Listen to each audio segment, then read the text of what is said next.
Alhamdulillah, tahniah kepada semua batch yang ke-25 CJ Professional Haji dan Umrah yang terus bersama kita dalam program Certified Professional Mutawif, dan saya doakan tuan-tuan dan puan semua insya-Allah kita akan terus melangkah, mengorak langkah, memulakan langkah pertama kita sampai ke destinasi kita di mana lagi tuan-tuan? Di Mekah dan di Madinah insya-Allah.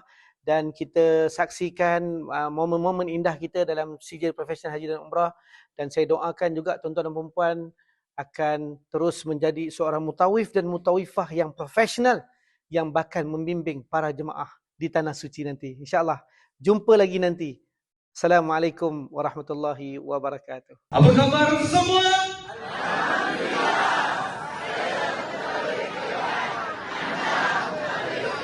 Takbir!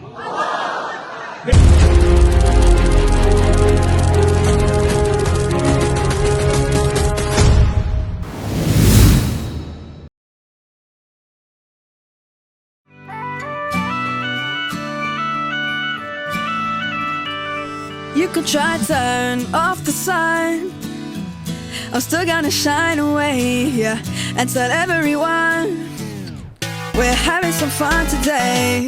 We can go wherever you wanna and do whatever you like. Let's just have a real good time. Assalamu alaikum, alaikum, yeah.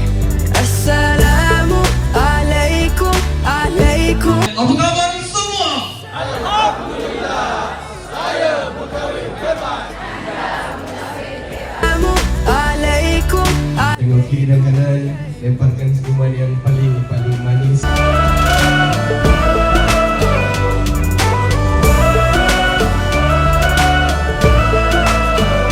I just wanna spread love and peace and all of my happiness, yeah, to everyone that I meet, cause I'm feeling spectacular. I love it when we love one another. Give thanks every day for this life, living with a smile on my face. Assalamu alaikum, alaikum, yeah. Assalamu alaikum, alaikum, yeah. Assalamu alaikum, alaikum, yeah. Assalamu alaikum, alaikum, yeah. Dapat tahu yang Nabi akan datang, lalu mereka tanpa sebab melontar Nabi dengan batu. Masuk di sini adalah Jannatul Ma'la. Okey, jika di Madinah kita ada Jannatul Baqi, maka di Mekah inilah tanah yang mulia, tempat bersemadinya para sahabat.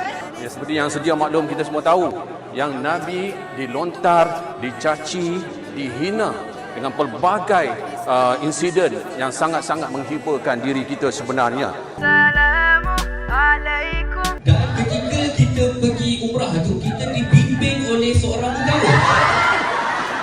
Sebuah iklan bagaimana kita nak mencuburi kerjaya mutawif. Bimbing dia dikenali sebagai mutawif. Akan tambah lagi input sebagai mutawif. Assalamualaikum, assalamualaikum, yeah. Betul tuan-tuan? Penting ke penting tuan-tuan? Kita nak tahu ke mana kita nak pergi lepas ni. Penting ke? Sangat penting. Sangat penting. Baik.